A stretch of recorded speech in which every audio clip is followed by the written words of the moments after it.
وعلى آل محمد كما باركت على إبراهيم وعلى آل إبراهيم إنك حميد مجيد سبحانك لا علم لنا إلا ما علمتنا إنك أنت العليم الحكيم رب اشرح لي صدري ويسر لي أمري واحلل عقدة من لساني يفقهوا قولي أما بعد فقد قال الله سبحانه وتعالى أعوذ بالله من الشيطان الرجيم من همزه ونفخه ونفسه بسم الله الرحمن الرحيم قد أفلح من تزكى وذكر اسم ربه فصلى بل تؤثرون الحياة الدنيا والآخرة خير وأبقى إن هذا لفي الصحف الأولى صحف إبراهيم وموسى.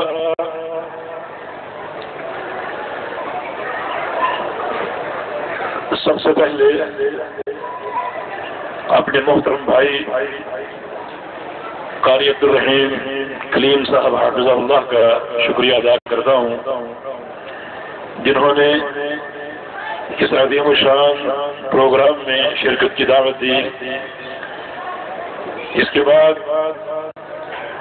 آپ تمام احباب کا بھی شکریہ ادا کرتا ہوں اور اللہ رب العزت کی طرف سے دونوں جہانوں کی بہترین جزا کی دعا کرتا ہوں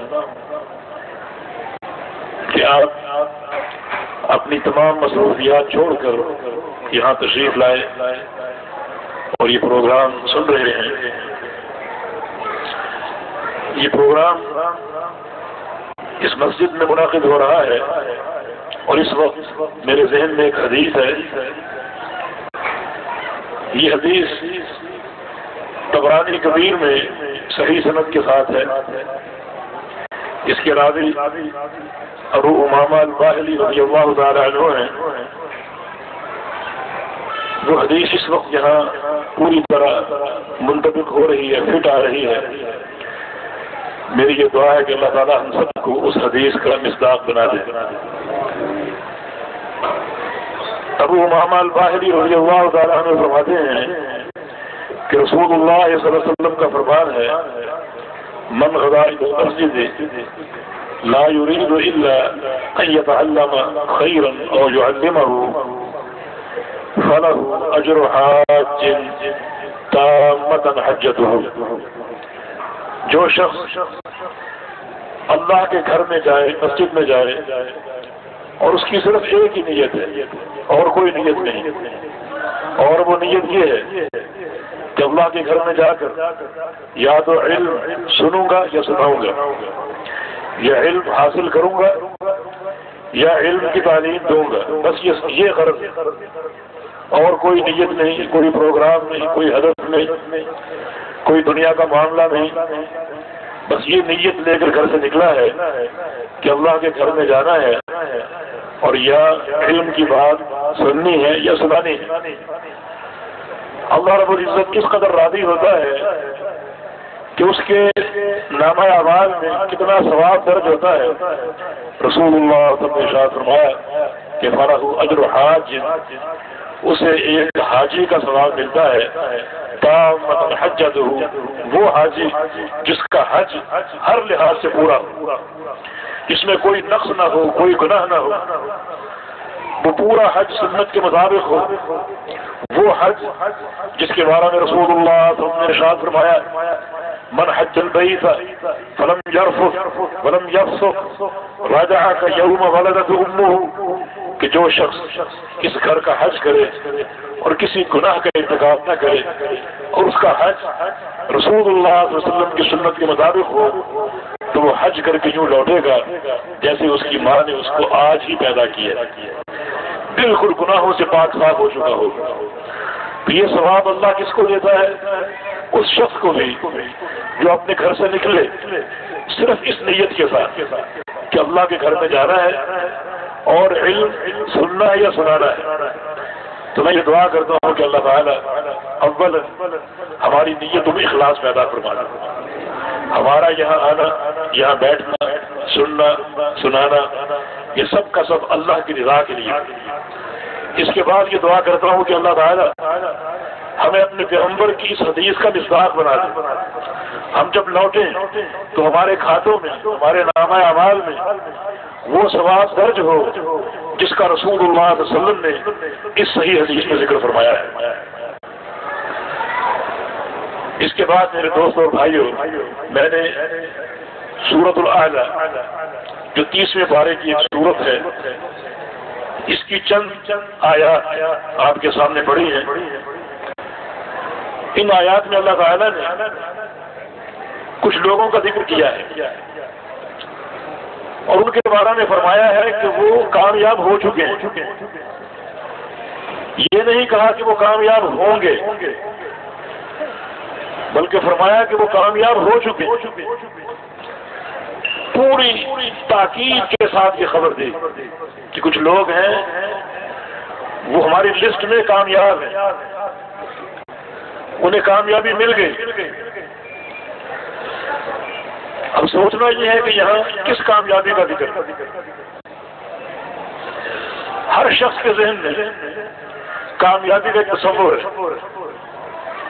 ایک طالب علم ہے، وہ یہ تصور لیے بیٹھا ہے کہ میں امتحان میں کامیاب ہوں، اچھے نمبر حاصل کروں۔ ایک کھلاڑی ہے، اس کا تصور یہ ہے کہ میرا کھیل عروج پر ہو اور مجھے مختلف میڈل ملے اور ٹرافیاں ملیں اور کامیاب ہو جاؤں۔ ایک تاجر ہے، دنیا دار ہے، اس کی کامیابی کا تصور یہ ہے کہ میری ملیں ہوں، فیکٹریاں ہوں، دکانیں ہوں، بینک بیلنس ہو۔ یہ مختلف تصورات کامیابی کے بارے میں لوگوں کی مختلف سوچیں۔ کوئی شخص تقاضا کرتا ہے کہ مجھے باہر کا ویزا مل جائے تو میں کامیاب ہو جاؤں۔ ہر شخص کی اپنی اپنی سوچ ہے۔ شریعت کس چیز کو کامیابی کہتی ہے؟ قرآن پاک کا نظریہ کیا ہے کامیابی کے بارے میں؟ اللہ پاک نے ارشاد فرمایا فمن زحزح عن النار وادخل الجنہ فقد فاز۔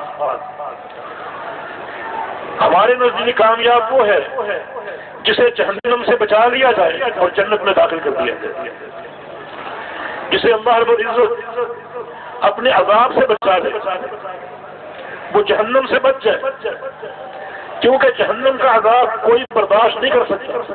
ان اجسامکم علی النار لا تقوی، تمہاری یہ چمڑی جہنم کی آگ کو برداشت کر ہی نہیں سکتی۔ رسول اللہ علیہ وسلم کی حدیث ہے کہ نارکم ھذہ جزء من 70 جزء من نار جہنم، کہ جہنم کی آگ دنیا کی آگ سے 70 گنا زیادہ گرم ہے، 70 گنا زیادہ گرم۔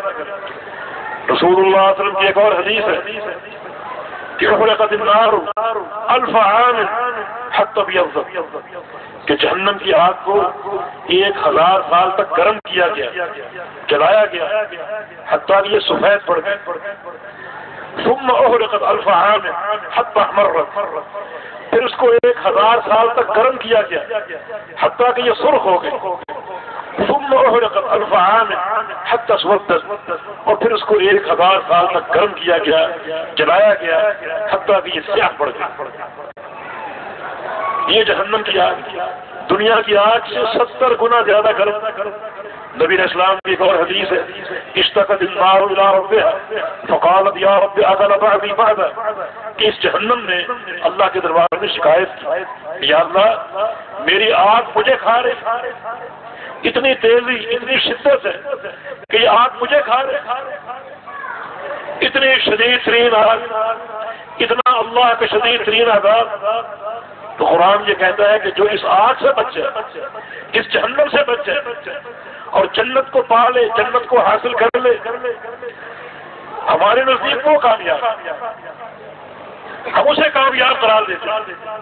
یاد رکھو یہ دنیا کی کامیابی ہے، کوئی کامیابی نہیں، یہ ایک عارضی سامان۔ بھلا دنیا کی کامیابی کیا کامیابی؟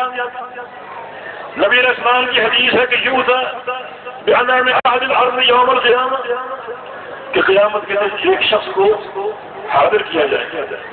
یہ شخص کون ہے؟ انا واحد. یہ شخص پوری کائنات میں سب سے بڑا فرمایا دار ہے. تخلیق عالم سے لے کر قیامت کی آخری دیواروں تک جتنے لوگ پیدا ہوئے ان سب سے بڑا سرمایہ دار ہے، صحت مند، طاقتور. غور کریں کہ وہ کیسا ہو، وہ انسان کیسا ہوگا، کتنا وہ نعمتوں کا پربردہ ہوگا. اسے قیامت کے لیے لایا جائے گا. اللہ تعالیٰ فرشتوں کو حکم دے گا کہ اسے صرف جہنم کی ایک جھلک دکھا دو، اسے جہنم کے شعلے دکھا دو، صرف ایک جھلک دکھا کر باہر لے. فرشتے اسے ایک جھلک دکھا کر باہر لے آئیں گے اور اس سے پوچھیں گے کہ حل ذقت من نعمت قط، کیا تو نے کبھی کوئی نعمت دیکھی، کوئی آسائش، کوئی نعمت، کوئی راحت، کوئی آرام تو نے دیکھا؟ وہ کہے گا کہ ذقت من نعمت قط، نہیں، میں تو جانتا ہی نہیں نعمت کیا ہوتی ہے اور آسائش کیا ہوتی ہے. حالانکہ دنیا کا سب سے بڑا سرمایہ دار اور سب سے بڑا مالدار انسان، لیکن جہنم کی ایک جھلک دیکھی، سارے سکھ بھول گیا، سارا سرمایہ بھول گیا، ساری نعمتیں بھول گیا. یہ ہے آخرت کے مقابلے میں دنیا کی حقیقت. تو یہاں کی کامیابی کوئی کامیابی کہ انسان اپنی ساری توانائیاں، اپنا شب و روز اسی کو کمانے میں محو ہو جائے، اسی کو حاصل کرنے میں مصروف ہو جائے. یہ کوئی کامیابی نہیں. آئے صحابہ کے منہج کو دیکھیں، ان کا منہج کیا تھا کہ ایک طرف دنیا کا معاملہ ہے، ایک طرف آخرت کا معاملہ. رسول اللہ صلی اللہ علیہ وسلم کے پاس انصار صحابہ کی جماعت آئی. انصار صحابہ یہ مدینہ کے رہنے والے جنہوں نے مہاجر صحابہ کا استقبال کیا، اپنی جانیں قربان کر دی، مال قربان کر دی، ان کے لیے گھروں کے دروازے کھول دیے اور دین کی طلب میں، دین کی خدمت میں محو ہو گئے. ایک بار انہوں نے ایک مشورہ کیا کہ ہماری کھیتی باڑی مدینہ شہر کے اندر اور پانی مدینے سے دور ہے، ہمیں اپنی کھیتیوں کو سیراب کرنے کے لیے بڑی مشقت جھیلنی پڑتی ہے، باہر سے پانی لانا پڑتا ہے. تو کیوں نہ آج نبی اسلام سے ایک دنیا کی طلب کر لی جائے کہ آپ دعا فرما دیں کہ اللہ رب العزت مدینہ شہر سے پانی کے چشمے جاری کر دے تاکہ مشکل ختم ہو. یہ طلب لے کر، یہ درخواست لے کر انصار صحابہ نبی اسلام کی خدمت میں پہنچے. رسول اللہ صلی اللہ علیہ وسلم نے اپنے ان انصار صحابہ کو دیکھا جن کے بارے میں رسول اللہ صلی اللہ علیہ وسلم کا فرمان ہے آیت الایمان حب الانصار وآیت النفاق بغض الانصار. کہ اے لوگوں، انصار صحابہ سے محبت کرنا ایمان ہے اور انصار صحابہ کا بغض منافقت. کتنے عظیم صحابی. آپ نے ان کو دیکھا اور دیکھ کر خوش ہوئے، چہرے پڑھ لیے کہ آج تمہارے چہروں پر کوئی ضرورت ہے، تم کو حاجت لے کر آئے ہو، کوئی درخواست لے کر آئے ہو. بتاؤ کیا ضرورت ہے، کیا سوال ہے، کیا درخواست ہے؟ جو بھی درخواست دو گے پوری ہوگی، جو بھی سوال کرو گے پورا ہوگا، سب کو دیا جائے گا. انصار صحابہ نے نبی اسلام کی زبان سے کتنی بڑی ضمانت سنی کہ جو بھی سوال کریں گے پورا ہوگا. تو سوچتے ہیں کہ یہ چشمے کیا چیز، یہ کھیتی باڑی کیا چیز. کائنات کے سردار نے اتنی بڑی ضمانت دے دی کہ جو مانگو گے ملے گا. تو اگر چشمے مانگے تو کیا مانگا؟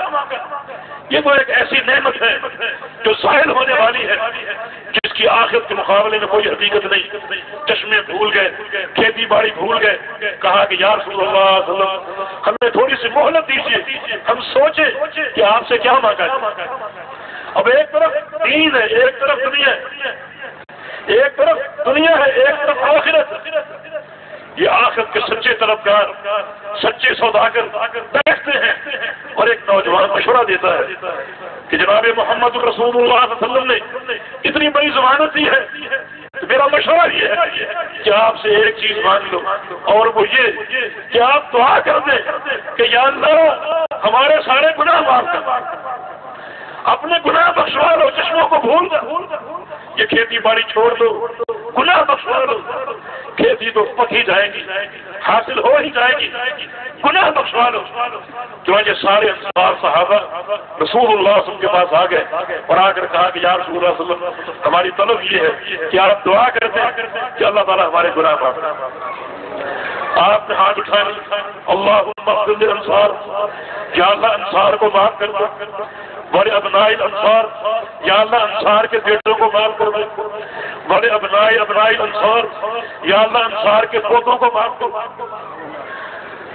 آپ تھوڑا خاموش ہوئے تو انصار نے کہا بولے موالینا یا رسول اللہ صلی اللہ علیہ وسلم ہمارے غلاموں کے لیے بھی دعا کر دو، یہ ہمارے دکھ درد کے ساتھی ان کے لیے بھی دعا کر دو۔ فرمایا بولے موالی انصار، یا اللہ انصار کے غلاموں کو بھی معاف کر۔ دنیا کی طلب تھی لیکن نبی علیہ الصلوۃ والسلام کی زبان سے اتنی بڑی گارنٹی سننے کے بعد اس طلب کو فراموش کر بیٹھے اور آخر پر دھیان لگ گیا، آئے تھے دنیا کے لیے اور اپنے سارے گناہ بخشوا کے چلے۔ یہ ہے منہج صحابہ کا منہج کہ ان کے سامنے دونوں حقیقت، دنیا بھی ہے اور دین بھی، دنیا بھی اور آخرت، لیکن وہ آخرت کا سودا کرنے والے اور آخرت کے خریدار۔ ایک صحابی ربیعہ بن کعب رضی اللہ عنہ، ان کے دماغ میں ایک عجیب سوچ آتی، وہ سوچ یہ آتی ہے کہ نبی علیہ السلام دن میں تشریف لاتے ہیں، صحابہ کی ایک جماعت آپ کے ساتھ ہوتی ہے، آپ کو کسی خدمت کی ضرورت ہو تو خادم موجود ہوتے ہیں، صحابہ موجود ہوتے ہیں، لیکن اگر کبھی رات کو آپ اٹھے اور باہر نکلے تو آپ کی خدمت کون کرے گا، آپ کی ضرورت پوری کون کرے گا؟ یہ سوچ کر چپکے سے رات کو آتے اور نبی علیہ السلام کی چوکٹ پر بیٹھ جاتے، اس انتظار میں کہ کائنات کے سردار کو کبھی رات کو کس خدمت کی ضرورت ہو تو میں موجود ہوں، آپ کو تکلیف نہ ہو اور میں وہ ضرورت پوری کر دوں، میں آپ کی خدمت کر دوں۔ رات کو آتے بیٹھے رہتے، انتظار کر کے چلے جاتے، صبح ہوتی۔ ایک دن نبی علیہ السلام اٹھے اور واقعی آپ کو باہر نکلنا پڑا، پانی کی ضرورت پڑ گئی، آپ باہر نکلے، گھر کا دروازہ کھولا، ربیعہ بن کعب سامنے بیٹھے، فرمایا تم یہاں؟ عرض کی میں تو یہاں کئی دن سے آ رہا ہوں اور یہ سوچ کر آ رہا ہوں کہ اگر رات کو آپ کو کس خدمت کی ضرورت ہو تو کون آپ کی خدمت کرے گا؟ یہ سوچ کر میں یہاں آ کر بیٹھ جاتا ہوں، اور آج آپ تشریف لے گئے، میرے لیے سعادت کی بات ہے، تشریف لے آئے اور میں آپ کا خادم حاضر ہوں۔ آپ کو کیا خدمت چاہیے؟ آپ کو پانی چاہیے تھا، یہ پانی لے کر تیار بیٹھے۔ نبی علیہ السلام گئے، حاجت سے فارغ ہوئے، پھر یہ آپ کو وضو کرا رہے ہیں۔ نبی علیہ السلام بڑا خوش، فرمایا کہ سال تھا ربیعہ کچھ مانگو تمہیں دیا جائے، کچھ سوال کر لو۔ اب ربیعہ سوچتے کہ میں کیا مانگا، کوئی مالدار تو تھے نہیں، فقیر تھے، پیٹوں پر پتھر باندھنے والے، اپنے بچوں کا فاقہ بھی دیکھتے اور جو دنیا کی تنگی ترشی اور دنیا کا فقر یہ سب سامنے، سوچتے ہیں میں کیا مانگوں، دین مانگوں یا دنیا مانگوں؟ اگرچہ دنیا کی ضرورت ہے، پیٹ خالی ہوتے اور پیٹوں پر پتھر باندھتے، راتیں بھوک کی بنا پر تڑپ کر گزار دیتے، لیکن اگر دنیا مانگی تو میں نے کیا مانگا؟ انہوں نے بھی نبی علیہ السلام سے کچھ سوچنے کی مہلت، سوچتے ہیں کیا مانگا؟ آخر دل سے یہ بات اٹھی کہ دنیا نہیں مانگی، آخرت مانگی، اور پھر سوچتے ہیں کہ آخرت میں اگر صرف جنت مانگوں تو جنت میں تو بے شمار لوگ ہیں، جنت میں بے شمار لوگ ہیں، میں آخرت مانگوں، جنت مانگوں، اور جنت میں بھی کوئی ایسا مقام مانگوں جس مقام تک رسائی بہت کم لوگوں کی، کوئی خاص چیز مانگوں۔ نبی علیہ السلام کے پاس آ کے فرمایا کہ ربیہ تم نے سوچا؟ عرض کی کہ جی ہاں۔ فرمایا تمہارا کیا سوال ہے، کیا طلب ہے؟ عرض کی کہ اسألک مرافقتک فی الجنہ یا رسول اللہ صلی اللہ علیہ وسلم، میری طلب یہ ہے، میرا سوال یہ ہے کہ جنت میں آپ کی رفاقت مل جائے، جنت میں آپ کا ساتھ مل جائے، یہ میری طلب۔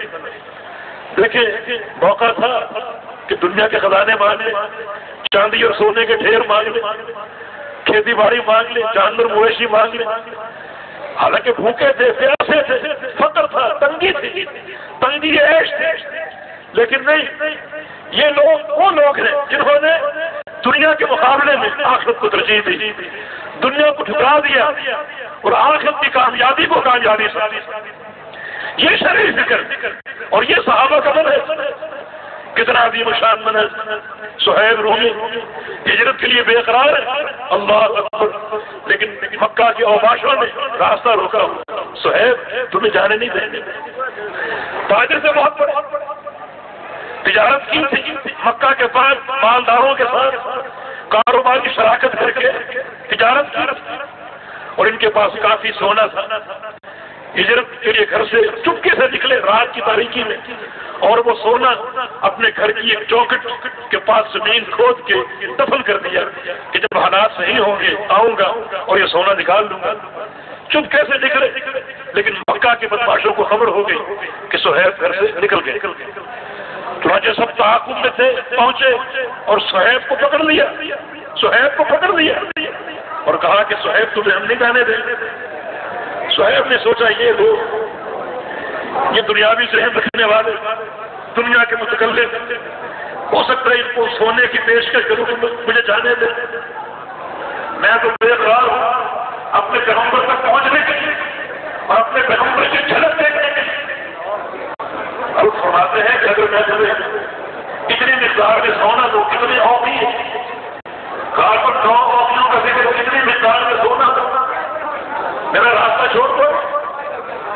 ان بدماشوں نے کہا ہمیں تمہارے جسم سے کیا کرنا، ہم کو مال چاہیے، اگر یہ مال واقعی ملتا ہے ہم تمہیں چھوڑ دیں۔ کہا کہ میں حقیقت کہہ رہا ہوں کہ میرے گھر کی فلاں چوکھٹ کی زمین کھودو، وہاں یہ سونا موجود، جا کے لے دو۔ انہوں نے چھوڑ دیا، وہ سونا جا کر لے لیا۔ اب یہ سر پر دوڑے جا رہے کہ کب مدینہ آئے اور نبی علیہ السلام تک پہنچے۔ اتفاق ایسا کہ فجر کے وقت مسجد قباء میں پہنچے اور کائنات خدا محمد رسول اللہ صلی اللہ علیہ وسلم مسجد قباء کے دروازے پر کھڑے ہیں اور سامنے نظر پڑی کہ صہیب رومی آ رہے ہیں۔ نبی علیہ السلام نے دیکھتے ہی فرمایا رابع حدیث ہے یا رب یحییٰ، ابو یحییٰ ان کی کنیت ابو یحییٰ، بڑا نفع کا سودا مار کے آئے، بڑا کامیاب سودا تم نے کیا، تمہاری تجارت کامیاب ہو گئی کہ تم نے دنیا کا مال چھوڑ دیا اور اللہ کے پیغمبر کے پاس آ گئے۔ صہیب تمہارے بارے میں قرآن اترا، وَمِنَ النَّاسِ مَن يَشْرِي نَفْسَهُ ابْتِغَاءَ مَرْضَاتِ اللَّهِ وَاللَّهُ رَءُوفٌ بِالْعِبَادِ۔ کچھ لوگ ایسے ہیں جو اپنی جانوں کو خریدتے ہیں صرف اللہ کو راضی کرنے کے لیے، جانیں اپنی ہیں، اپنی جانوں کا سودا کرتے، اپنی جانوں کو خریدتے ہیں۔ چنانچہ ان لوگوں نے صہیب رومی کے جسم کو پکڑا ہوا تھا، اپنا مال دے کر اپنی جان کو آزاد کروایا، گویا ان سے اپنی جان خریدی اپنا مال دے کر، صرف کس لیے؟ تاکہ اللہ راضی ہو، اللہ راضی ہو، اور اللہ راضی ہو گیا۔ رسول اللہ صلی اللہ علیہ وسلم کی حدیث ہے انا سابق العرب وصہیب سابق الروم وبلال سابق الحبشہ وسلمان سابق فارس۔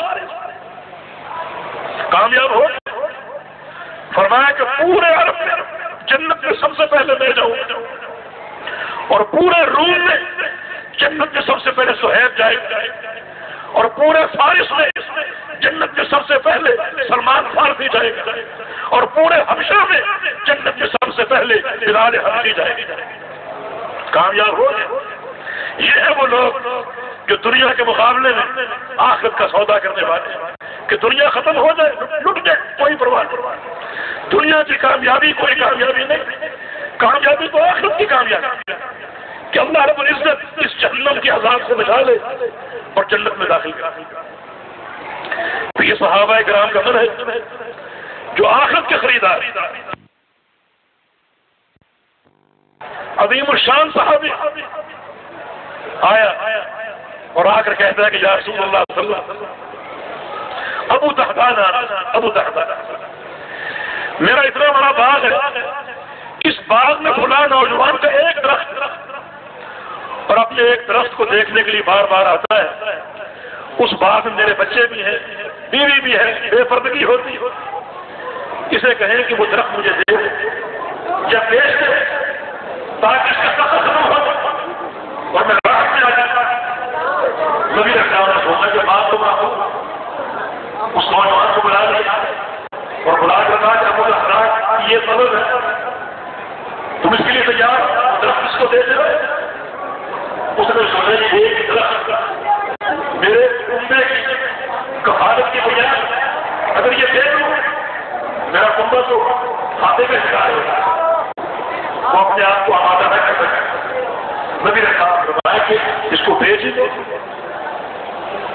یہ خرید لے، اس پر بھی اپنے آپ کو آمادہ نہ کر سکے.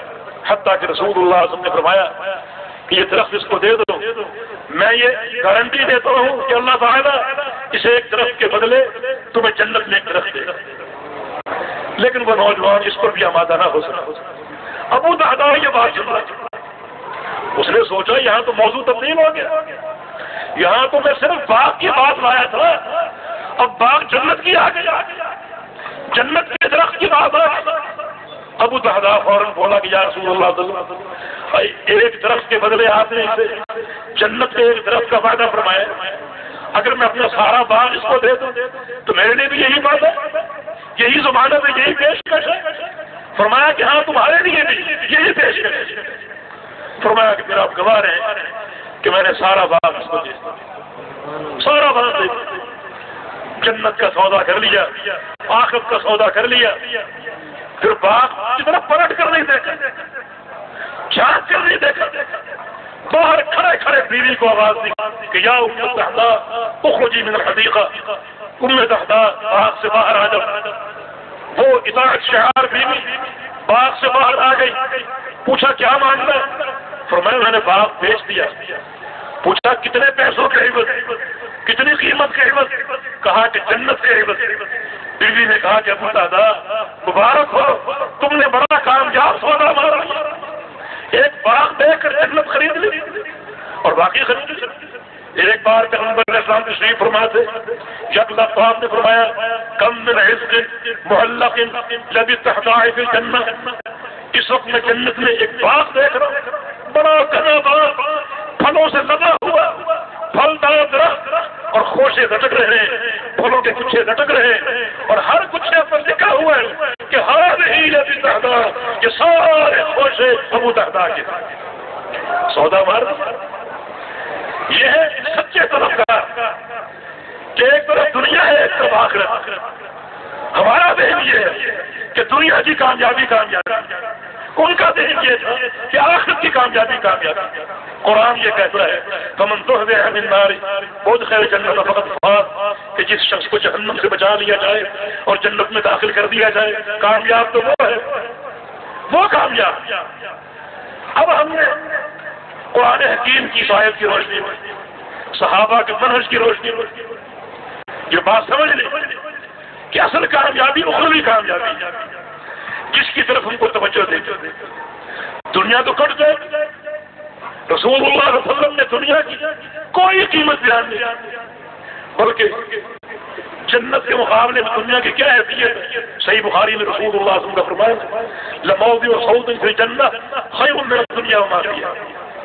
اس کا معنی یہ ہے کہ ایک شخص اگر اس پوری زمین کا مالک، خشکی کا، تری کا، اور جو خزانے ہیں زمین کے اندر، کہیں سونے، کہیں چاندی، اور کہیں پیٹرول ہے، کہیں تیل ہے، کہیں پانی ہے، ثروت، خوشی کے جانور، تری کے جانور بے شمار. فرمایا کہ وہ شخص اس پوری زمین کو بیچ دے تو کتنے پیسے اس کے ہاتھ آئے، کتنے پیسے آئے.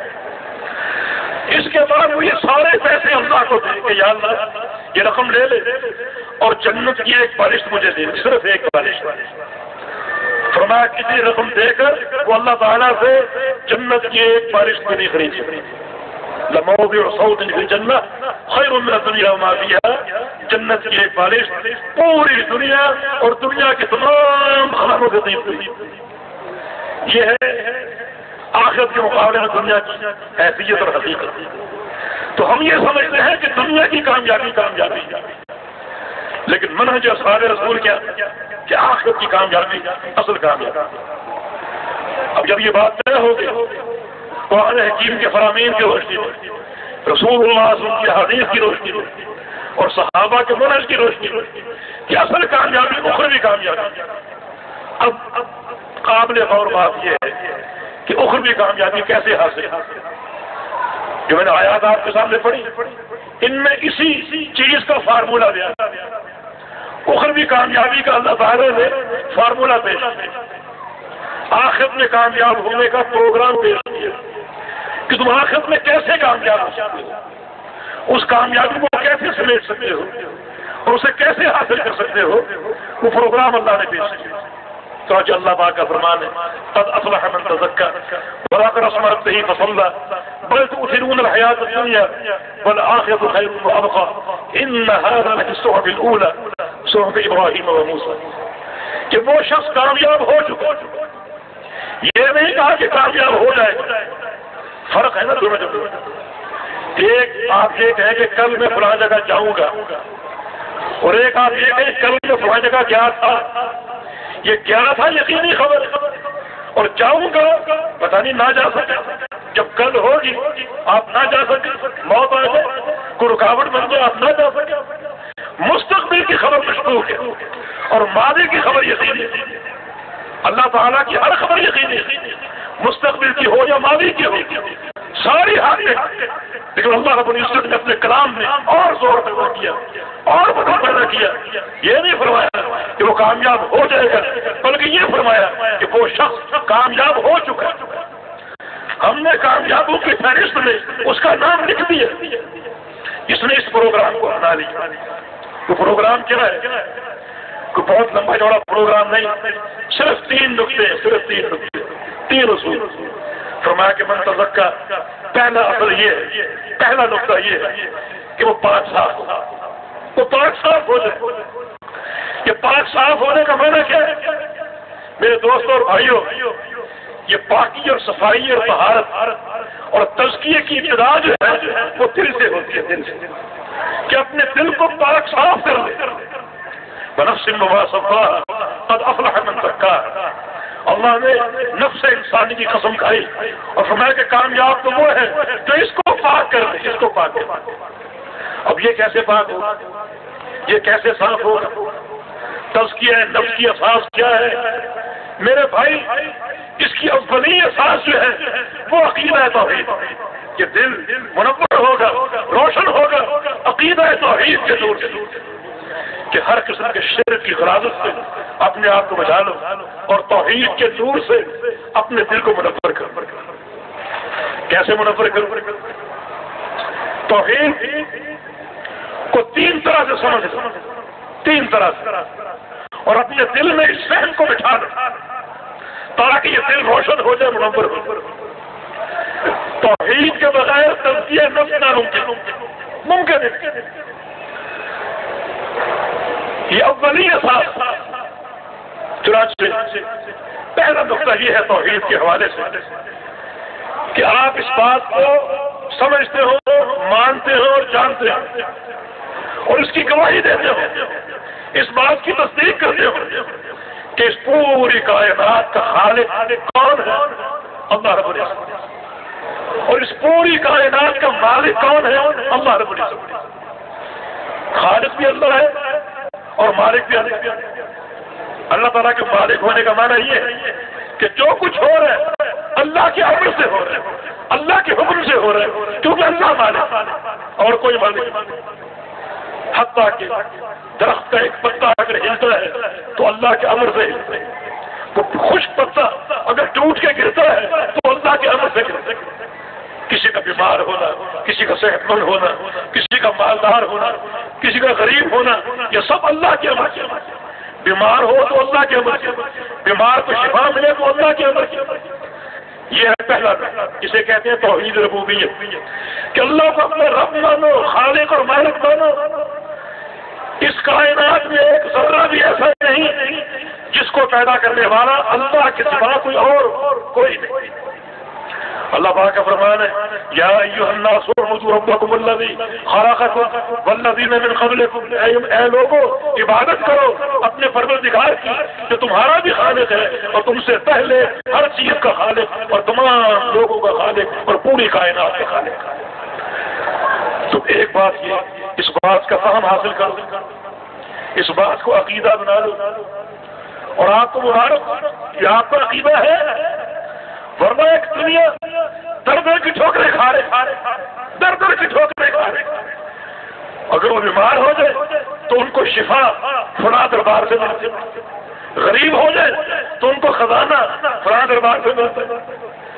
کوئی غریب نواز ہے، کوئی گنج بخش ہے، کوئی بگڑی بنانے والا، کوئی حاجت روا، کوئی مشکل کشا، دنیا والوں نے اپنے یہ سارے امور اللہ کے علاوہ دوسروں کے ساتھ منسلک کر دی، دوسروں کے ساتھ جوڑ دی۔ یہ لوگ ناپاک ہیں، انما مشرک نجس، مشرک نجس پلید ہے، ناپاک ہے، اور جو ناپاک ہوتا ہے اس کا تزکیہ نہیں ہوتا، اس کا دل پاک صاف نہیں ہو سکتا۔ دل کی صفائی کے لیے اور دل کی پاکیزگی کے لیے اور تزکیہ نفس کے لیے عقیدہ تھا۔ اور یہ پہلا کہ اس پوری کائنات کا رب خالق اور مالک صرف اللہ رب العزت۔ اس کے بعد جب اللہ خالق ہے، اللہ مالک ہے اور اللہ کا امر چلتا ہے، جو تغیر رونما ہوتا ہے اللہ کے امر سے ہوتا ہے، تو اس کے بعد دوسرا نقطہ اور وہ یہ ہے کہ اس پوری کائنات کا معبود بھی اللہ ہے، عبادت کے لائق کون ہے؟ اللہ رب العزت۔ جتنی بھی عبادت، سجدہ ہو، رکوع ہو، مالی عبادتیں، بدنی عبادتیں، یہ حج ہے، صدقہ ہے، زکوٰۃ ہے، اور محبت ہے، نفرت ہے، یہ سب عبادتیں، محبت بھی اللہ کے لیے، نفرت بھی اللہ کے لیے، جتنی بھی عبادت ہیں ان کا مستحق اللہ رب العزت۔ دن کی عبادت ہو، رات کی عبادت ہو، چھوٹی عبادت ہو، بڑی ہو، زبان کی ہو، دل کی ہو، بقیہ اعضاء کی ہو، ان تمام عبادات کا مستحق کون ہے؟ صرف اللہ رب العزت، اللہ تعالیٰ، اور کوئی۔ یہ عقیدہ بنا لو، آپ کے دل میں یہ فہم، آپ کا دماغ اس عقیدے کے ساتھ روشن و منور ہو۔ یا ایھا الناس اعبدوا ربکم، اے لوگوں اپنے پروردگار کی عبادت کرو۔ یہ قرآن کا پہلا آرڈر، قرآن کا پہلا عمل، جو قرآن نے پہلا حکم اور آرڈر جاری کیا وہ اللہ رب العزت کی عبادت کا ہے کہ اپنے پروردگار کی عبادت کرو۔ تو عقیدہ توحید کے تعلق سے آپ کا فہم بالکل واضح اور روشن ہو کہ اللہ رب العزت ہی خالق اور مالک ہے اور وہی معبود ہے۔ اللہ کے علاوہ جتنے بھی معبود ہیں وہ سارے معبود باطل جن کی کوئی اہمیت نہیں، اللہ رب العزت ہی معبود حق ہے۔ یہ آپ کا عقیدہ، اس کے بغیر تزکیہ نفس ناممکن، تزکیہ نفس ناممکن۔ دیکھیں محمد الرسول اللہ صلی اللہ علیہ وسلم نے اپنی پوری مکی زندگی میں صرف 2 دعوتیں اور کچھ، نہ نماز، نہ روزہ، نہ حج، نہ زکوٰۃ، صرف 2 دعوتیں دیں۔ نماز اگر آئی تو مکی زندگی کے آخری وقت میں آئی، باقی یہ مکمل جو سال آپ نے گزارے صرف 2 دعوتیں، ایک عقیدہ توحید، دوسرا عقیدہ آخرت کہ تم نے اٹھ کر مرنے کے بعد اٹھنا ہے اور اپنے پروردگار کے سامنے پیش ہونے، حساب و کتاب دے۔ عقیدہ توحید پیش کیا اور عقیدہ آخرت کی دعوت، اس کو مان لو، قبول کر لو، اللہ کا خوف کرو کہ تم نے اللہ کے سامنے کھڑا ہونا، پھر اللہ کے سوالوں کا کیا جواب دو۔ تو اس کا معنی یہ کہ تزکیہ کی اساس جو ہے وہ عقیدہ توحید، کیا توحید کے بیان کے ذریعے لوگوں کی اصلاح کر رہے ہیں، ان کا تزکیہ نفس کر رہے ہیں۔ میرے دوست اور بھائیو، تزکیہ کہ دل کی صفائی اور طہارت توحید کے بغیر ناممکن، اور تیسری صورت، تیسرا نقطہ یہ ہے توحید کے حوالے سے، جو اللہ تعالیٰ کے پیارے پیارے نام ہیں، اللہ کی صفات ہیں، ان کا صحیح حق ادا کرو۔ حق ادا کرنے کا معنی یہ ہے کہ ان کو پڑھا کرو۔ حق ادا کرنے کا معنی یہ ہے کہ ان کو سمجھو، یہ اللہ کے نام کیا ہے، ان کے معنی کیا ہے، اور سمجھنے کے بعد ان پر عملی طور پر قائم ڈٹ جاؤ۔ جو ان کا مفہوم، جو ظاہری متبادر ذہن، جو ظاہری معنی ہے، اس معنی کو پڑھو، اس کو سمجھو، اس پر قائم ہو۔ اللہ رب العزت کے جو نام ہیں، ان ناموں کو ماننا، مکمل ماننا دو طریقے سے۔ ایک طریقہ یہ کہ اس لفظ کو مانو، جو اللہ کا نام جس لفظ کے ذریعے آیا ہے اس کو مانو۔ مثلا ان اللہ سمیع، اللہ سمیع، مان لو کہ اللہ سمیع ہے۔ اللہ سمیع، اس کا انکار نہ کرو، اللہ سمیع ہے، مان لو۔ معطلہ کی طرح اس کا انکار نہ کرو۔ دوسرا جو طریقہ ہے، نقطہ ہے اللہ تعالیٰ کے ناموں کو ماننے کا، وہ یہ کہ اب سمیع کا جو ایک سیدھا سادہ معنی ہے، اس معنی کو سمجھو۔ معنی کیا ہے؟ اب سمیع کا معنی سننے والا، سمیع کا معنی سننے والا۔ اب یہ مان لو کہ اللہ سننے والا، سنتا ہے۔ اور یہ دو چیز، دو مرحلے، ایک اس لفظ کو مانو تاکہ معطلہ کی تردید ہو جائے، دوسرا اس کے معنی کو بھی مان لو تاکہ معتزلہ اور دیگر گمراہ فرقوں کی تردید ہو۔ اور اس کے بعد اس بات کو اپنا عقیدہ بنا لو کہ اللہ کے نام کے لفظ کو ہم نے مانا اور اس کے معنی کو ہم نے سمجھا اور مانا۔ اب ہمارا یہ عقیدہ ہے کہ اس لفظ کا جو معنی ہے وہ اللہ کے اندر موجود ہے اور کمال کا، اس میں کوئی نقص نہیں، کوئی کمی نہیں، اس کی ہر صفت ایک کمال ہے، اس میں کوئی نقص نہیں۔ مثلا وہ سنتا ہے تو کیسا سنتا ہے؟ سنتے تو ہم بھی ہیں، لیکن تھوڑے دور سے ہم کو کوئی پکارے ہم نہیں سن سکتے، سو جائے ہمیں کوئی بلائے ہم نہیں سن سکتے، مرنے کے بعد ہم نہیں سن سکتے۔ اللہ کا سننا کیسا ہے؟ اللہ کا سننا ایسا ہے کہ ہمیشہ سے سن رہے، اور اللہ رب العزت کے لیے کوئی انتہا نہیں، نہ کوئی ابتدا نہ کوئی انتہا۔ اس کے سننے کی نہ کوئی ابتدا ہے اور نہ کوئی انتہا، اور سننا بھی کمال کا سننا۔ یعلم طبیبا جملۃ السوداء فی صخرۃ الصماء فی لیلۃ الظلماء، کہ رات کی تاریکی ہو اور سیاہ رنگ کا پہاڑ ہو، پہاڑ کی تہ کے اندر، چٹان کی تہ کے اندر سیاہ رنگ کی چیونٹی چل رہی ہو، اللہ اپنے عرش پہ اس چیونٹی کو دیکھتا بھی ہے اور اس کے چلنے کی آواز کو سنتا بھی ہے۔ ایسا سننا، اس کا ایسا ہی ماننا، یہ اللہ تعالیٰ کا اسماء و صفات۔ جب اس کا حق ادا کرو گے تو یہ توحید کا تیسرا نقطہ۔ اللہ تعالیٰ کے ان ناموں کو پڑھو، ان ناموں کا ورد کرو۔ یہ نام میرے دوست اور بھائیوں عقیدہ توحید کی اساس ہے اور تزکیہ کی بنیاد ہے۔ توحید ربوبیت اور توحید الوہیت کا کمل حق و فہم اللہ کے ناموں سے ہوگا اور اللہ کی صفات سے ہوگا۔ ان کو پڑھو گے، ان کے معنی پر غور کرو گے، ان کے معنی کے مطابق اپنا عقیدہ بنا لو گے تو اللہ آپ کے دلوں کو پاک صاف کر دے گا۔ جیسے بھی نبی اسلام کی حدیث ہے کہ ان للہ تسعۃ اسم من احصاها دخل الجنہ، کہ اللہ کے 99 نام ہیں، جو ان ناموں کو پڑھے اور ان کو سمجھے وہ جنت میں داخل ہو گئے۔ ایک صحابی رسول اللہ صلی اللہ علیہ وسلم کا نبی اسلام کے امر سے ایک جہادی قافلے کا امیر بن کر کے واپس لوٹے تو رسول اللہ صلی اللہ علیہ وسلم نے ساتھیوں سے پوچھا کہ اپنے امیر کی رپورٹ۔ اس نے کیسی قیادت، تمہارا امیر کیسا تھا؟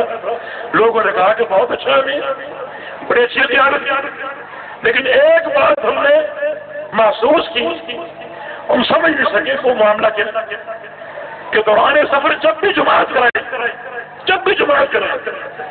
ہر نماز کی ہر رکعت میں سورہ اخلاص کی تلاوت قل هو اللہ احد ضرور پڑھو۔ اگر کوئی اور سورت پڑھتا تو سورت کو پڑھنے کے بعد سورہ اخلاص پڑھ کے رکوع میں جاتے۔ یہ ایک بات ہم نے نوٹ کی۔ نبی رسول اللہ سے پوچھو اس نے یہ کام کیوں کیا؟ پوچھا گیا، اس نے کہا کہ انی احبها، مجھے سورہ اخلاص سے بڑا پیار ہے، اس سورہ سے بڑی محبت ہے، اور محبت اس لیے ہے کہ لأنها صفات الرحمن، یہ سورت اول سے آخر تک اللہ کی صفات پر، اس سورت میں اللہ کی صفات پر، اللہ کی صفات پیار، لہذا مجھے اس سورت سے پیار محبت۔ تو رسول اللہ صلی اللہ علیہ وسلم نے کیا فرمایا؟ دو طرح کے الفاظ محفوظ ہیں، ایک حدیث کے الفاظ ہے، آپ نے فرمایا کہ اخبروہ بأن اللہ یحبہ، اسے جا کے بتا دو کہ تم سے اللہ محبت کرنے لگے، تم سے اللہ کو پیار ہو گیا۔ اور ایک حدیث کے الفاظ ہے کہ آپ نے فرمایا حبک ایاہ ادخلک الجنہ، اس سورہ کی محبت نے تمہیں جنت میں داخل کر دیا، تم جنتی ہو گئے۔ میرے دوست اور بھائیو، اسماء و صفات کے عقیدے کی اس قدر فضیلت کیوں ہے؟ کیونکہ یہ توحید کی اساس ہے، بنیاد۔ تو میں عرض کر رہا تھا قد افلح من تزکى، کہ وہ شخص کامیاب ہو چکا ہے جو پاک صاف ہوا۔ یہ تزکیہ صفائی اور پاکیزگی کی جو اولی اساس ہے، اس دل کا سیدھا ہونا اور اس دل کا پاک صاف ہونا، یہ توحید کی اساس ہے۔ اس کے بعد قرآن و حدیث کا نور، کیونکہ جناب محمد رسول اللہ صلی اللہ علیہ وسلم کی ڈیوٹی، اللہ کا بیان فرمان ہے کہ آپ ان کا قرآن پڑھیں، حدیثیں پڑھیں اور ان کا تزکیہ کریں۔ کئی مقام پر یہ فرمائے کہ قرآن پڑھیں اور حدیثیں پڑھیں اور قرآن و حدیث پڑھ ان کا تزکیہ کریں۔ اس کا معنی تزکیے کی بنیاد کتاب و سنت ہے، قرآن و حدیث۔ جو شخص کتاب و سنت کو تھام لے، اپنا عمل، عقیدہ، منہج قرآن و حدیث کے مطابق بنا لے، اور اس کی سوچ کا محور کتاب و سنت ہی ہو، عقیدے کا محور قرآن و حدیث ہی ہو، اللہ تعالیٰ اس کے دل کو پاک کرے۔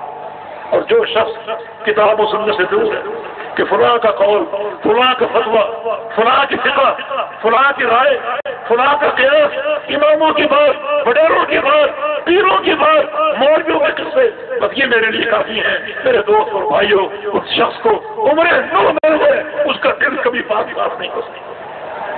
تزکیے کی اساس جو ہے وہ نور ہے جو اللہ کے پیغمبر نے پیش کیا، وہ قرآن و حدیث کا نور، کتاب و سنت کا نور، جس سے سینہ منور ہوگا اور دل پاک صاف ہوگا۔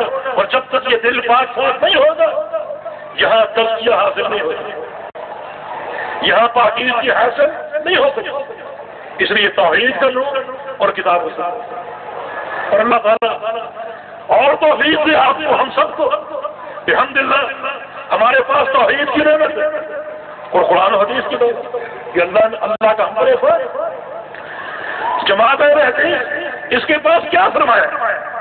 توحید کا اور کتاب و سنت، قرآن و حدیث۔ ہمیں اس سرمایہ پر فخر، اس سرمایہ پر فخر ہے۔ مجھے چوٹی کی نعمتیں ہیں، دین کے تعلق سے اللہ نے ہمیں عطا فرمایا۔ ہمارے پاس توحید، ہمارے پاس قرآن و حدیث، ہمارے پاس، اور آگے بڑھے مکہ مدینہ ہمارے پاس، بیت اللہ کی امامت ہمارے پاس، مسجد نبوی کی امامت ہمارے پاس۔ پوری دنیا حج کرنے جاتی ہے، پوری دنیا کا امام حج اہل حدیث ہے، پوری دنیا کی قیادت حج کی صورت میں اہل حدیث کے پاس۔ بتاؤ کہ حق کیا ہے؟ توحید ہمارے پاس، قرآن ہمارے پاس، حدیث ہمارے پاس، مکہ ہمارے پاس، مدینہ ہمارے پاس، بیت اللہ ہمارے پاس، مسجد نبوی ہمارے پاس، حج ہمارے پاس، حج کی قیادت ہمارے پاس۔ اس کے بعد حق کس چیز کا نہیں؟ اور یہ تزکیے کی اساس عقیدہ خالص، توحید خالص اور اللہ کے پیغمبر کی ذات، کتاب، ان کو پڑھو، ان کے مطابق اپنا دین بناؤ، اپنا عمل بناؤ۔ قد افلح من تزکى۔ ہاں میرے دوست اور بھائیوں، تزکیے کے لیے ایک نقطہ اور نقطہ یہ ہے کہ اپنے آپ کو گناہوں سے بچاؤ، معصیتوں سے بچاؤ۔ رسول اللہ صلی اللہ علیہ وسلم کی حدیث ہے اذا اذنب ابن آدم نکت فی قلبہ نکتۃ سوداء، انسان جب کوئی گناہ کرتا ہے تو اللہ تعالیٰ اس کے دل میں ایک سیاہ نشان لگاتا ہے، ایک گناہ کیا ایک سیاہ نشان لگاتا ہے۔ دوسرا گناہ کیا، دوسرا نقطہ لگتا، تیسرا گناہ کیا، تیسرا لگتا، حتیٰ کہ اگر گناہوں کی کثرت ہوگی تو یہ دل سیاہ ہو جائے، اور یہ دل کی سیاہی میں تزکیہ کی منافی، تزکیہ کی منافی۔ اگر تزکیہ چاہتے ہو تو اپنے آپ کو گناہوں کی آلودگی سے بچا لو، گناہوں کی آلودگی سے بچا لو۔ جب یہ دل منور ہو جائے کہ بندہ گناہ بھی نہیں کرتا، توحید خالص پر قائم، قرآن و حدیث اس کے منہج، عقیدے، عمل کی اساس، تو اس کا دل منور ہوگا، مجلہ مزکا ہوگا، وہ شخص کامیابی کا جو عظیم ترین ذریعہ ہے تزکیہ نفس، وہ اس کو حاصل۔ اس کے بعد دوسرا نقطہ، اور وہ یہ خدا کا رسم ہوتے ہی اپنے پروردگار کا ذکر کرے، اپنے رب کا ذکر کرے۔ میرے بھائی، ہم ذکر سے غافل، بہت کم ذکر کرتے، ذکر کو لازم قرار کرا۔ یہ ذکر جو ہے، یہ اس کو ایک حصن کہا گیا، حصن، زمانے کے فتنوں سے بچانے والا، شیطان کے حملوں سے بچانے والا۔ رسول اللہ صلی اللہ علیہ وسلم فرمانے کہ جو دل ذکر سے خالی ہوتا ہے اس کی زمین بنجر ہوتی ہے، وہاں شیطان کا ڈیرا ہوتا ہے، اور جو دل ذکر سے منور ہو، ذکر سے لبریز ہو، شیطان وہاں سے بھاگتا ہے اور دوڑتا ہے، اس شخص کے قریب نہیں جاتا۔ ذکر، رسول اللہ صلی اللہ علیہ وسلم نے فرمایا کہ ذکر کی مثال یہ ہے کہ ایک شخص، اس کے پیچھے دشمن لگا ہوا ہے، دشمن مسلح ہے اور یہ نہتا ہے، دشمن اس کا تعاقب کر رہا ہے، کبھی اس کو پکڑے اور پکڑ کے اس کو قتل کر دے اور اس کی جان ہلاک کر دے، اب وہ شخص بھاگ رہا ہے، کوئی چارہ کار نہیں۔ یک لفظ نے دیکھا کہ بہت بڑا قلعہ، اونچی دیواریں، بلند فصیلیں ہیں، اس کا دروازہ کھلا ہوا ہے، وہ اس میں داخل ہو کر دروازہ بند کر دے، اب دشمن کے وار سے محفوظ ہو، دشمن اس تک نہیں پہنچ سکے۔ فرمایا کہ یہ مثال ذکر کی ہے کہ جو ذکر کرے گا اس پر شیطان حملے نہیں کرے گا۔ پھر میرے بھائی، شیطان سے محفوظ رہنے کے بعد ذکر کے بڑے فضائل، نبی اسلام کی ایک حدیث کہ میں تمہیں ایک چیز بتاؤں جو اللہ کو ہر چیز سے بڑھ کر پیاری، حتیٰ کہ دشمن تمہارے سامنے ہو، تم اس پر وار کرو، وہ تم پر وار کرے، وہ تم کو شہید کر دے کہ تم اس کو قتل کر دو، اس سے بھی وہ پیارے، اس سے بھی قیمتی۔ صحابہ نے پوچھا وہ کون سی؟ فرمایا کہ وہ اللہ کا ذکر، اللہ کا ذکر، ذکر اللہ، بڑی اس کی فضیلت، ہم اس سے غافل ہیں۔ نمازوں کے بعد کے اذکار ہیں، صبح و شام کے اذکار ہیں، اگر وہ پڑھ لیے جائیں شیطان قریب نہیں آتا اور بندہ شیطان کے مکر اور فریب سے محفوظ ہو جاتا، شیطان کی چالوں سے بچ جاتا۔ پھر بعض اذکار ہیں جن کی بڑی اونچی شان، رسول اللہ صلی اللہ علیہ وسلم فرمانے کہ افضل الکلام اربع، سب سے بہترین ذکر 4 کلمے، سبحان اللہ والحمد للہ ولا الہ الا اللہ واللہ اکبر۔ فرمایا کہ سب سے افضل کلام یہ 4 کلمے، سبحان اللہ والحمد للہ ولا الہ الا اللہ واللہ اکبر۔ اگر آپ یہ ایک بار پڑھ لیں، آپ نے ساری توحید کا اقرار اور اعتراف کر دیا۔ سبحان اللہ کا معنی اللہ تعالیٰ ہر نفس اور عیب سے پاک ہے، ہر شرک سے پاک ہے، ہر شریک سے پاک ہے۔ الحمدللہ کا معنی اللہ رب العزت تمام صفات کمال کا مالک، پوری توحید ہے۔ لا الہ الا اللہ، اللہ اکیلا معبود حق ہے اور کوئی معبود نہیں، سارے باتیں اللہ اکبر، اللہ سب سے بڑا افسر کرا۔ یعنی اگر آپ اس کو سوچ کر اور سمجھ کر پڑھے، ساری توحید آپ نے مان لی، اقرار کر لی، اعتراف کر لی۔ رسول اللہ صلی اللہ علیہ وسلم کی ایک اور حدیث کہ جو شخص یہ 4 کلمے پڑھے گا یہ سیدھے عرش معلیٰ پر پہنچ جائے، اور حدیث کے الفاظ ہیں لَهُنَّ طَبِيٌّ كَطَبِيِّ النَّحْلِ، اور وہاں یہ کلمے پہنچ کر ان کی آواز گونجے، ان کی آواز گونجے، اور فرشتے باتیں کریں گے کہ 4 کلمے فلاں شخص نے بھیجے، اس کا نام وہاں پہنچا عرش معلیٰ کے، یہ ذکر اللہ کی ذکر اللہ کے لا الہ الا اللہ وحدہ لا شریک لہ الملک ولہ الحمد وہو علی کل شیء قدیر۔ نبی اسلام کا فرمان ہے کہ جو صبح کو 100 بار پڑھ لے اسے کیا ملے گا؟ 100 بڑے بڑے گناہ معاف اور 100 درجے جنت میں بلند ہوں گے، جنت میں 100 درجے اللہ اونچا کرتا۔ پڑھتے جاؤ اور اپنے درجے اونچا کرتے جاؤ، پڑھتے پڑھتے کہاں تک پہنچ سکتے۔ رسول اللہ صلی اللہ علیہ وسلم کی حدیث ہے کہ قیامت کے دن جنت میں بعض جنتیوں کو یوں دیکھیں گے جیسے آج تم زمین پر کھڑے ہو کر آسمان کے ستارے تھے، اتنے اونچے پہنچے، جنت میں درجے بلند ہوتے جاتے۔ فرمایا کہ اس دن سارا دن شیطان اس کے قریب نہیں آئے گا اور اس کو اتنا اللہ اجر دے گا جیسے اس نے اولاد اسماعیل میں سے 10 غلاموں کو خرید کر ادا کیا، 10 غلاموں کو اولاد اسماعیل سے خرید کر ادا کیا۔ کسی ایک غلام کو ادا کر خرید کر کتنا اجر؟ من اعتق نسلة اعتق الله بكل عضو منه من النار، کہ جو شخص کسی ایک غلام کو خرید کر آزاد کر دے، اللہ تعالیٰ اس غلام کے ہر عضو کے بدلے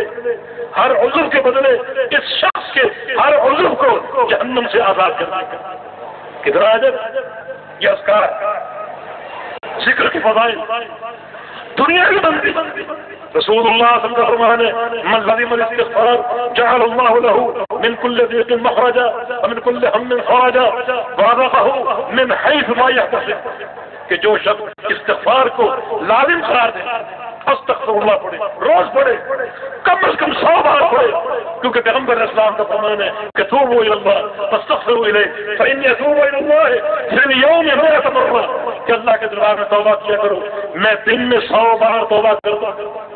100 بار کا عدد اللہ کے پیغمبر کی سنت، 100 بار پڑھو، لازمی پڑھو، اللہ کیا دے گا؟ ہر مشکل آسان کر دے گا۔ تمہارے کسی مشن کی راہ میں کوئی رکاوٹ ہو، اللہ دور کر دے گا، اور من حیث لا یحتسب، ایسے مقام سے روزی دے گا کہ بندے کے فہم و گمان بھی نہیں، اللہ تعالیٰ اس کو مالا مال کر دے گا۔ ذکر اللہ یہ دنیا کے بھی فضائل ہے، آخرت کے بھی، گناہ بھی معاف ہو رہے، درجے بھی اونچے ہو رہے، دنیا کی دولتیں بھی مل رہے۔ رسول اللہ صلی اللہ علیہ وسلم کی قول حدیث صحیح بخاری میں سبحان اللہ بحمدہ، فرمایا کہ جو صبح اور شام کو 100 بار تو اللہ تعالیٰ اس کے تمام گناہ معاف کر دے گا۔ وَلَوْ كَانَتْ مِثْلَ زَبَدِ الْبَحْرِ، چاہے وہ گناہ سمندر کی جھاگ کے برابر ہے۔ ذکر اللہ کی بات، لیکن میرے بھائی ذکر کو لوگوں نے بگاڑ کے رکھ دیا، اس کی شکل کو مسخ کر کے رکھ، کسی کو دیکھو تو اجتماعی ذکر کرتے، بتیاں بجھا کے، کسی کو دیکھو وہ ذکر کرتے دل پر ضربے مار کے، لا الہ الا اللہ لا الہ الا اللہ۔ یہ تکلف کہاں سے آیا؟ یہ بدعت ہے، اجتماعی ذکر بدعت ہے، ذکر کرنے کے لیے خاص طور پہ بچیوں کو بجھانا بدعت ہے، یہ دل پر ضربے مارنا بدعت ہے۔ اور کچھ صوفیاء تو تختی ذکر کے قائل، تختی کلمہ، وہ کہتے ہیں کہ پہلے 2 مہینے 6 مہینے سال 2 سال اس کا تعین پیر کرے گا، صرف تم لا الہ صرف لا الہ لا الہ لا الہ لا الہ، کلمے کو کاٹ دیا کہ الا اللہ کی منزل بعد میں آئے، کلمے کو کاٹ دیا لا الہ لا الہ لا الہ۔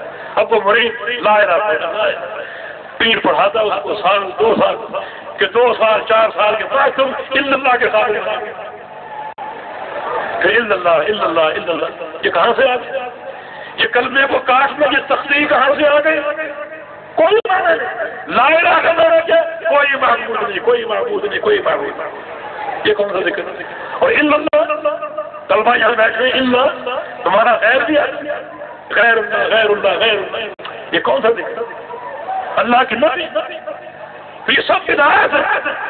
ذکر مسنون کرو، مسنون ذکر پڑھو، پھر بعض لوگوں نے ذکر مصنوعی بنا دیا، یہ درود تاج، درود ہزاری، درود لکھی، صلاۃ النجی، یہ دلائل الخیرات، اس میں شرک کیا اور بدعات پر مشتمل دعائیں اور مختلف درود، مختلف اذکار، نہ قرآن سے نہ حدیث سے، کلمات بدعت پر مشتمل، قوم کو گمراہ کیا، قرآن سے دور کر دیا، حدیثوں سے دور کر دیا۔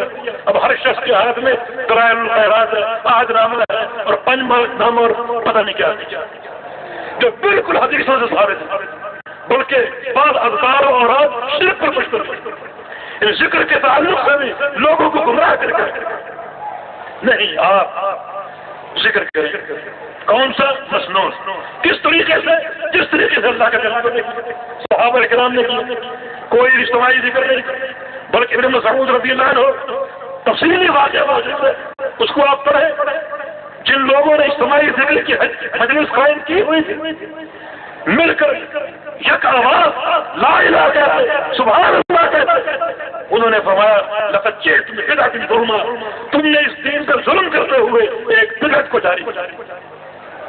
انہوں نے فرمایا کہ تم اس سے بہتر ہے کہ گناہ کرنا، یہ ذکر جو کر رہے ہو اس سے بہتر یہ کہ گناہ کرنا، خود سیئات ہے، اس سے بہتر ہے کہ گناہ کر دو۔ ان پتھروں پر تم ذکر کے کلمات شمار کرتے ہو، اس سے بہتر یہ ہے کہ جاؤ گناہ کر کے آ جاؤ، ان پتھروں پر آ کر گنو کہ ہم نے فلاں گناہ کیا، فلاں گناہ کیا، یہ اس سے بہتر کیوں؟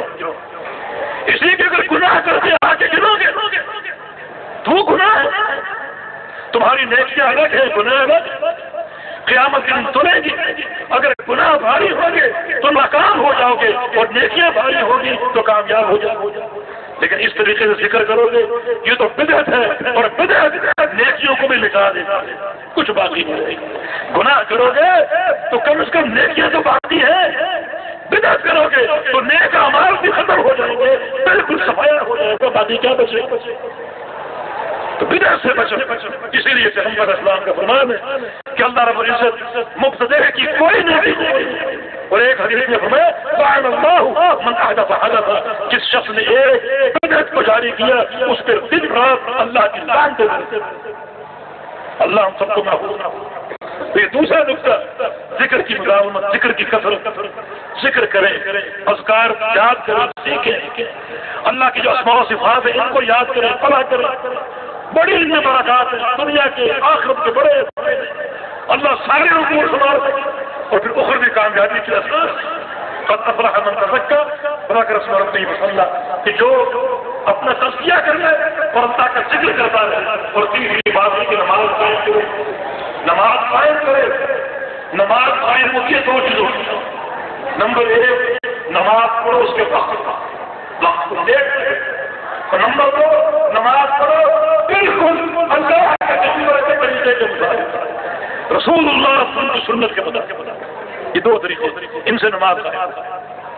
اور اگر نماز کو لیٹ کرو تو اقامت کے بعد کچھ لوگ مستقل نمازیں لیٹ کر فجر فصلی، نماز قائم کرے، نماز قائم کرے، صحیح معنی رسول اللہ کی حدیث ہے کہ نماز اگر سے آخر تک باقی ہے لطن خدوم اور اسلام قبرانی ہے کہ تم لوگ اسلام کے ٹکڑوں کو توڑو گے،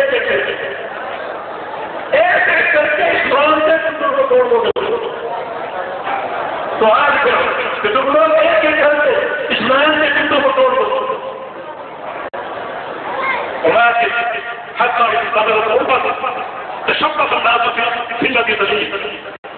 جب ایک کنڈا ٹوٹے گا تو لوگ دوسرے کی طرف ہو جائیں، جب دوسرا توڑے پھر تیسرا، پھر چوتھا، پھر پانچواں، اور آخر میں کیا فرمایا؟ فرمایا کہ اولہن نقضا الحکم وآخرہن الصلاۃ، سب سے پہلے اسلام کا جو کنڈا ٹوٹے گا وہ حاکمیت کا، اور سب سے آخر میں جو اسلام کا کنڈا ٹوٹے گا وہ نماز کا۔ مانا یہ کہ نماز آخر تک پڑھی جائے، مسجدیں بھری رہیں گی، آباد رہیں گے، لوگ نماز پڑھتے رہیں گے، لیکن افسوسناک حقیقت یہ ہے کہ رب المصلی لا خلاف لہ، اکثر نمازی وہ ہوں گے جنہیں ان کی نماز کا کوئی ثواب نہیں ملے گا، اکثر وہ نماز باقی تو ہے، نمازی موجود تو رہیں گے، اکثریت ان لوگوں کی ہوگی جنہیں ان کی نماز کا ثواب نہیں ملے گا۔ اور آج دیکھ لو پاکستان میں اکثر نمازی کو نماز کا ثواب کیوں نہیں ملے گا؟ اس لیے کہ وہ نمازیں اللہ کے پیغمبر کے طریقے کے خلاف ہے، رسول اللہ صلی اللہ علیہ وسلم کی سنت کے خلاف ہے، رسول اللہ صلی اللہ علیہ وسلم کا امر ہے کہ صلو کما رأیتمونی اصلی، کہ بالکل ویسی نماز پڑھو جیسی میں بالکل ویسی پڑھتی، کوئی فرق نہ ہو۔ تو بیٹھو دیکھو صحیح بخاری کھولو کہ اللہ کے پیغمبر کا طریقہ نماز کیا ہوتا ہے، کیسے کھڑے ہوتے، کس طرح صف بندی کرتے۔ اگر یہ طریقہ نہیں ہوگا تو اللہ نماز قبول نہیں کرے گا، نماز مقبول ہو صرف ایک چیز آپ دے رہے صف بندی، ایک چیز، صفوں کو ملا رسول اللہ صلی اللہ علیہ وسلم کا فرمان ہے من وصل صفا وصلہ اللہ ومن قطع صفا قطعہ اللہ، جو شخص صف کو جوڑے گا اللہ تعالیٰ اسے اپنے ساتھ ملا دے گا، اور جو شخص صف کو توڑے گا اللہ اسے توڑ کر پھینکے گا۔ اس کی نماز کا کیا بنے؟ برباد، نماز مردود اور مردود، کیونکہ پیغمبر کے طریقے کی اتباع نہیں۔ اس لیے نماز قائم کرنے کہ اس اساس کو سمجھ کہ وقت کی محافظت اور طریقے کی پابندی، فصلہ نماز قائم، یہ تین چیز، قد افلح من تذکر وذکر اسم ربہ فصلى، کہ وہ شخص کامیاب ہے جو پاک صاف ہو، وہ پاکی اور صفائی اور تزکیے کے جو شرعی طرق ہیں وہ آپ نے سن لی۔ ذکر اللہ، اللہ کا ذکر، اس کی مسنون صورتیں کیا ہے اور اس کی افضل صورت کیا ہے، اور پھر نماز کی محافظت کیسے ہے، پابندی کیسے ہے، نماز ضائع کیسے ہوتی ہے، چند قواعد میں نے آپ کو بتا دیا۔ تفصیل میں جائیں تو لمبی گفتگو ہو سکتی ہے۔ آخر میں اللہ پاک نے فرمایا بل تؤثرون الحیاۃ الدنیا، کہ کامیابی کا پروگرام واضح کہ یہ تین نقطے اور تین اصول ان کو اپنا دو، لیکن تم لوگ نہیں اپناتے۔ کیوں نہیں اپناتے؟ تو تؤثرون الحیاۃ الدنیا، تمہارے سامنے دنیا کی محبت کا بت، تم دنیا کو ترجیح دیتے ہو، جس کے سامنے دنیا کی محبت کا بت ہو وہ ان اصولوں کی طرف کبھی نہیں آئے گی، دین کی طرف کبھی نہیں آئے گی۔ تو یا اللہ یہ بت کیسے ٹوٹے؟ ہم چاہتے ہیں کہ یہ بت پاش ہو جائے، کیسے ٹوٹے؟ اللہ نے آگے اس کا علاج بتایا، فرمایا کہ بڑا آخر تو خیر و ابقا، تمہیں یہ بات یاد رکھنی چاہیے، اس پر دھیان دو کہ آخرت سب سے بہتر ہے اور باقی رہنے والی ہے۔ فکر آخرت، اگر دنیا کی محبت کے اس بت کو توڑنا چاہتے ہو تو آخرت کو یاد آخرت کو۔ رسول اللہ صلی اللہ علیہ وسلم نے اکثر ذکر حاضر اللذات کہ کثرت سے یاد کرو اس چیز کو جو چیز لذتوں کو توڑنے والی ہے اور ذائقوں کو توڑنے والی ہے، وہ چیز موت ہے۔ جب موت آئے گی ہر چیز ختم، لذتیں ختم، دولتیں ختم، اس کو یاد کرو۔ فکر آخرت، فکر آخرت کہ آخرت قائم ہے۔ سلف صالحین اس کے لیے باقاعدہ تیاری کرتے، جدوجہد کرتے۔ کئی اسلاف کے یہ واقعہ ابن رجب نے بیان کیا کہ وہ بعض اوقات اپنے گھر سے نکلتے، کسی لوہار کی بھٹی پر جاتے اور اس کی آگ کو دیکھتے کہ یہ دنیا کی آگ ہے جو لوہے کو پگھلا دیتی ہے، تو جہنم کی آگ کہتے ہیں۔ منصور ابن معتمر چوٹی کے محلے سے ان کا جنازہ اٹھا، ان کے گھر سے کمرے کے اندر سے ان کی والدہ کی چیخ نکلی، والدہ کی آہ نکلی کہ واہ قضیہ جہنم، آئے مقتول جہنم کے جنازہ جا، مقتول جہنم، ما قدر ابنی الا خوف جہنم، میرے بیٹے کو جہنم کے خوف نے مار دیا، جہنم کے خوف نے مار دیا۔ کہ منصور ابن معتمر یہ فکر ہے کہ جہنم کو یاد کرنا، جہنم کا خوف، جہنم کی فکر اس قدر اپنے اوپر طاری کی کہ بہت واقع زندگی ختم ہو۔ آخرت کی فکر کرو تاکہ دنیا کی محبت کے بت پائے۔ فکر آخرت کا معنی یہ نہیں ہے کہ صرف آپ سوچتے ہی رہے کہ آخرت کا عذاب ایسا، عمل کچھ نہ کرو، نہیں، اس کا تقاضا یہ ہے کہ پھر عمل کرو اس عذاب سے بچنے کے لیے، جہنم سے بچاؤ کے لوگ۔ اب منصور ابن معتمر ان کو جہنم کے خوف نے مار دیا، جہنم کے خوف نے مار دیا، اور عمل کیا ہے؟ ان کی وفات کے بعد ان کا ایک دور کا پڑوسی تھا، اس کی بیٹی اپنی والد سے پوچھتی ہے کہ میں بعض اوقات رات کو اٹھتی تو مجھے منصور کے گھر میں ایک ستون نظر آتا، ستون نظر نہیں آتا، ایک ستون دیکھا کرتی تھی، اب وہ ستون نظر نہیں آ رہی۔ تو اس کے بارے میں بتایا کہ بیٹی وہ ستون خود منصور تھا، قیام اللیل کرتا تھا، کھڑا ہوتا قرآن پڑھتا، اور کھڑا ہے قرآن پڑھ رہا، قرآن کی تلاوت کر رہا۔ تم سمجھتی ہے گھر کا ستون ہے، اندھیرے میں اسے ستون سمجھتی، وہ ستون نہیں تھا، خود منصور تھا۔ راتوں کو جاگتے، نفل پڑھتے، تہجد پڑھتے۔ میرے دوستوں بھائیوں، خلاصہ کلام یہ ہے کہ کامیابی کے تین اصول ہیں: تزکیہ، ذکر اللہ، اقامت اللہ۔ ان اصولوں کی راہ میں رکاوٹ دنیا کی محبت، اور دنیا کی محبت کا علاج فکر آخرت ہے۔ اللہ مجھے اور آپ کو ان اصولوں پر، اس نہج پر، اس ترتیب سے اپنی زندگی صحیح اسلامی ڈھنگ سے گزارنے کی توفیق عطا فرما دے۔ اقول قولی ھذا واستغفر اللہ لی ولکم، وآخر دعوانا الحمد للہ رب العالمین۔